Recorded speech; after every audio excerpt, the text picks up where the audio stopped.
बच्चे में किस तरह के लक्षण दिखें तो बच्चा मानसिक तौर पर अस्वस्थ है, आज का ये वीडियो इसी पर है। नमस्कार, मैं परिमल कुमार और आप देख रहे हैं किडोक्रेसी। आप तमाम लोगों का इस पर स्वागत है। इस वीडियो में हमने बात की है institute of human behaviour and allied sciences के मनोचिकित्सकों से।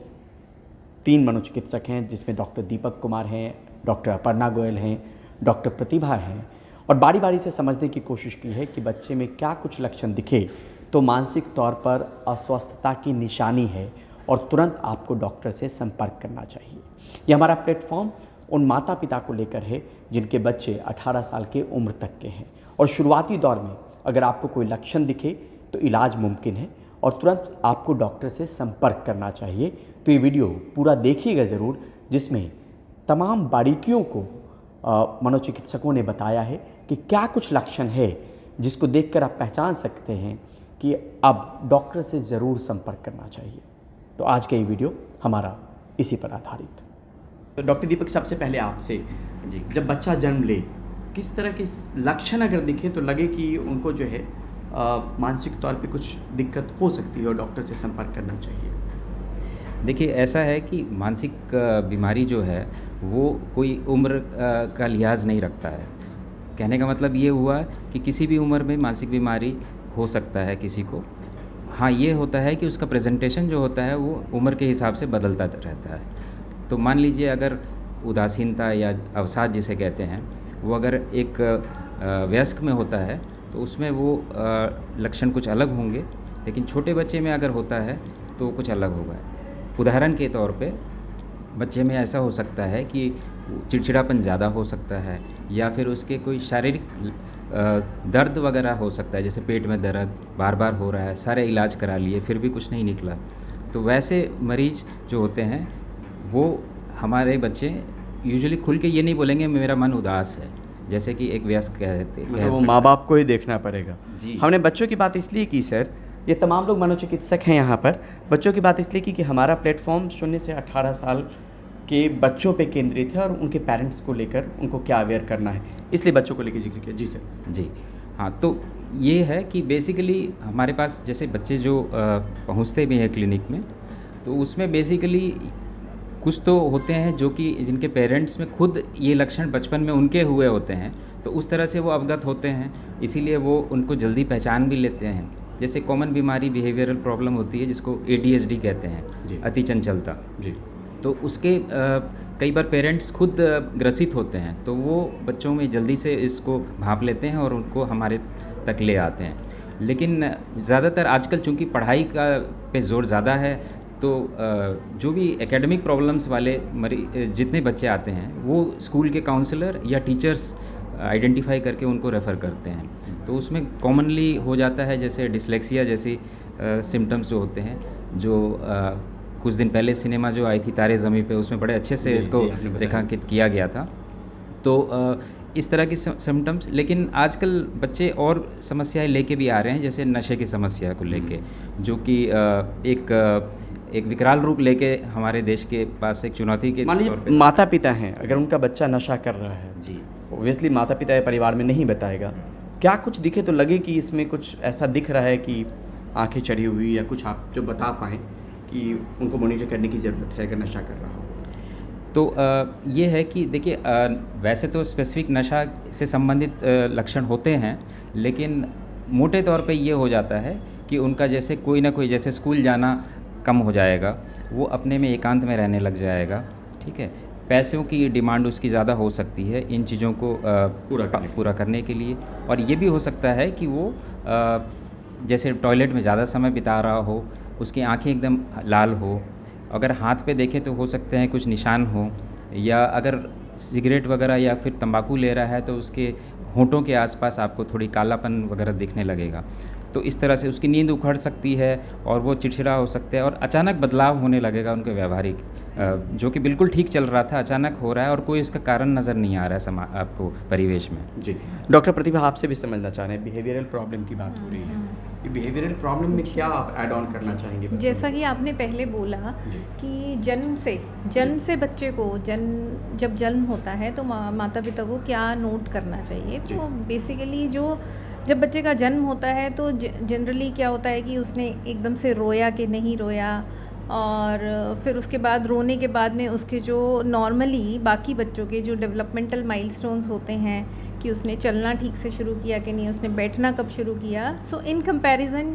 बाकी लोगों के या बाकी बोलने को लेकर कहा जाता है कि ये भी देर से बोला था तो देर से बोल सकता था, ये प्रॉब्लम है हाँ, अपने आप ये में, प्रॉब्लम अगर है अपने देर से आप अगर में। बोले तो। यस, कब कितने उम्र में बोल लेना चाहिए बच्चे को? जनरली बच्चे को जो 1 वर्ड 2 वर्ड्स जो होते हैं, जैसे बाबा नाना, ये जो 22 सिलेबल्स बोलते हैं इनको, तो ये तो 6 से 9 महीने में ही शुरू कर देता है, 9 महीने में जनरली। लेकिन 1-2 वर्ड्स बोलना और ये 15 महीने में शुरू कर देता है, 18 महीने में। और 2-3 वर्ड्स की स्पीच जो आती है वो 18 महीने से 24 महीने के बीच में आ जाती है, 2-3 वर्ड्स जोड़ के बोलना। तो जो अगर स्पीच भी नहीं बोल रहा है या फिर वो जो उसके डेवलपमेंटल माइलस्टोन्स और भी होते हैं कि भी वो चलने में देरी हो रही है या बैठने में देरी हुई है, या बिल्कुल शुरू में माँ बाप को लगेगा कि गर्दन संभालने में दिक्कत हो रही है, गर्दन संभाल 3 महीने का बच्चा गर्दन संभाल लेता है और वो गर्दन नहीं संभाल पा रहा है 6 महीने 8 महीने तक भी, तो ये सब साइंस हैं कि भी हाँ कुछ ना कुछ कमी रह गई है और हमको एक बार डॉक्टर को तुरंत जाना चाहिए, क्योंकि जितना जल्दी इन चीज़ों को हम पकड़ेंगे कि डेवलपमेंटल माइलस्टोन्स की कमी है, तो शुरू में जितनी ट्रेनिंग मिलेगी वो ज़्यादा इफ़ेक्टिव होती है। तो माँ बाप को इस चीज़ के लिए बहुत ही सतर्क रहना चाहिए अगर इस तरह से डेवलपमेंटल प्रॉब्लम्स आ रही हैं तो व्यवहार के अलावा, क्योंकि ये चीज़ माँ बाप अच्छे से देख सकते हैं। और डॉक्टर अपर्णा, आप भी अगर कुछ इसमें ऐड ऑन करना चाहें, थोड़ा सा आगे ठीक है। तो जैसा मैडम ने बताया अभी कि हम एक तो माइलस्टोन्स को देखते हैं, उसी के साथ साथ थोड़े सोशल क्यूज़ भी होते हैं, जैसे कि सोशल स्माइल, बच्चा आपको देख के मुस्कुराता है, जैसे माँ मुस्कुराती है तो बच्चा भी मुस्कुराता है। ये भी अर्ली स्टेजेस यानी विदिन 1 ईयर, मतलब 3 to 6 मंथ्स में ये डेवलप हो जाता है। वो एक साइन होता है। ऑटिज़म अगर नहीं कर पा रहा है तो ऑटिस्टिक बच्चे जो होते हैं जिनमें आई कांटेक्ट ख़राब होता है, सोशल क्यूज़ की थोड़ी सी प्रॉब्लम्स होती हैं, सोशल इंटरेक्शन, सोशल कम्युनिकेशन, मतलब जैसे बच्चा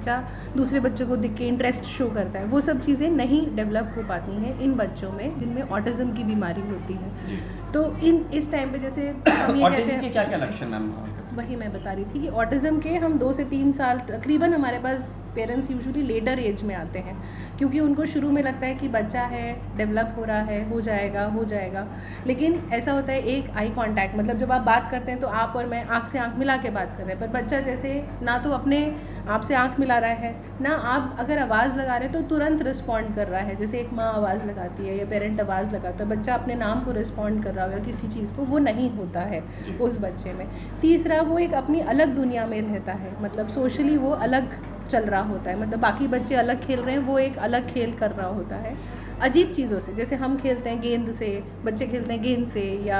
अपने टॉय से, वो बच्चा खेलेगा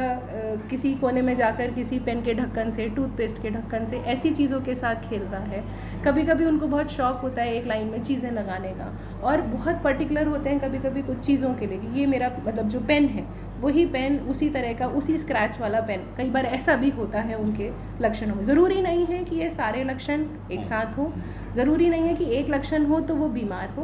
पर जब ये बहुत सारी चीज़ें एक साथ मिलके आती हैं तब हम ये कहते हैं कि उसके ऑटिज़म के होने के चांसेस होते हैं। जितनी जल्दी आइडेंटिफाई हो जाए उतनी जल्दी ट्रेनिंग स्टार्ट होती है और उतनी ही जल्दी मतलब इम्प्रूवमेंट, थोड़ा मतलब इम्प्रूवमेंट के हम एक्सपेक्टेशन करते हैं। ये तमाम अनुभव हैं तमाम डॉक्टरों के, जो पेशेंट्स यहाँ पर पहुँचते हैं सर, उसके बाद जो आप लोग ऑब्जर्वेशन एक लंबे समय तक रहा है, उस ऑब्जर्वेशन के आधार पे ये तमाम चीज़ें कही जा सकती हैं। कुछ और लग रहा है कि पेरेंट्स को अवेयर करने की ज़रूरत है जो छूट गया हो, या बाकी चीज़ें हमने कवर कर ली जैसा भी आप कहें? नहीं, देखिए बच्चों में वो सारी समस्याएं हो सकती हैं साइकोलॉजिकल जो एडल्ट्स में होती हैं, और ख़ासकर आजकल के कॉम्पिटिटिव वर्ल्ड में मोस्टली चूँकि एडल्ट्स में भी ये देख रहे हैं हम आजकल ज़्यादा कि एंग्जाइटी और डिप्रेशन दोनों ही उभरते हुए आ रहे हैं। उसी तरह से बच्चों में भी एंग्जाइटी काफ़ी कॉमन हो गया है, खासकर कोविड के बाद हमने देखा है इस तरह के लक्षण उभरते हुए, और उसके कारण ज़रूरी है कि पेरेंट्स सपोर्टिव रहें, इंश्योर करें कि बेसिकली वो जानबूझ के ये नहीं कर रहा है, और अगर उनको डाउट होता है तो परामर्श ले लें, क्योंकि देरी कर देते हैं और या हिचकिचाहट होती है उनके मन में, या झाड़ फूंक के उसके चंगुल में फंस जाते हैं, तो उसके कारण इनकी बीमारी तो और मुश्किल हो जाती है इलाज के लिए। तो इसीलिए ज़रूरी है कि वो समय रहते हुए, चाहे स्कूल के काउंसलर से, और ना हो तो नियर बाई जो भी उनके जनरल फिजिशियन हैं उनसे संपर्क लें। सरकार ने एक टेलीमानस का भी एक हेल्पलाइन शुरू किया है 14416, इस पे वो कॉन्ट्रैक्ट 24 घंटे ये उपलब्ध है। इसमें बहुत बहुत शुक्रिया आप तमाम लोगों का किडोक्रेसी से बात करने के लिए, और इसी तरीके के वीडियोज़ हम इस प्लेटफॉर्म पे लेके आते रहेंगे, तो आप देखते रहिए किडोक्रेसी। शुक्रिया।